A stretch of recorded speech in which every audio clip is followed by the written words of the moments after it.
Let's fill out the Wisconsin Motor Vehicle Bill of Sale together and avoid the small mistakes that cause big headaches when it's time to transfer the title and register the car.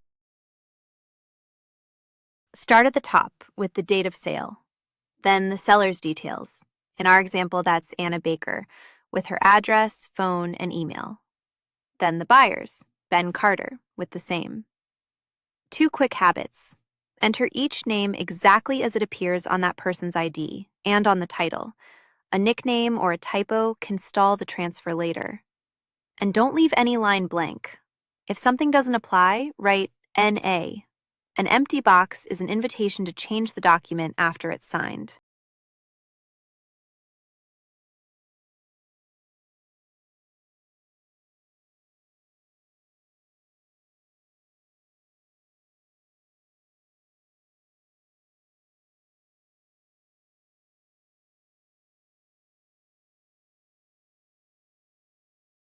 Next, describe the vehicle.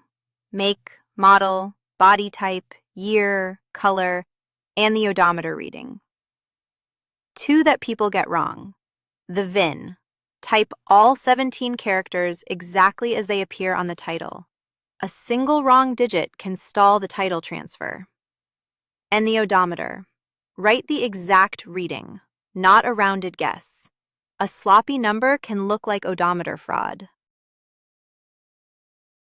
Now the sale price, in our example, $8,500. And how it's paid? Here, paid in full by check with taxes included.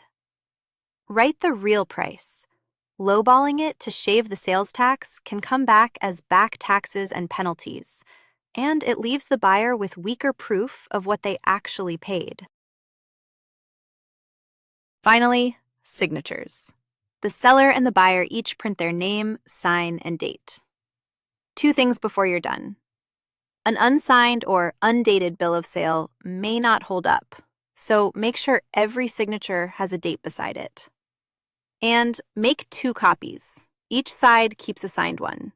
The buyer needs it to register the vehicle, and the seller needs it as proof they are no longer responsible for that car.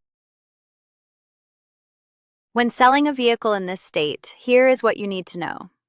First, the seller must sign and date the title in the area provided for the selling owner or owners. If there are multiple owners on the title, all of them will need to sign.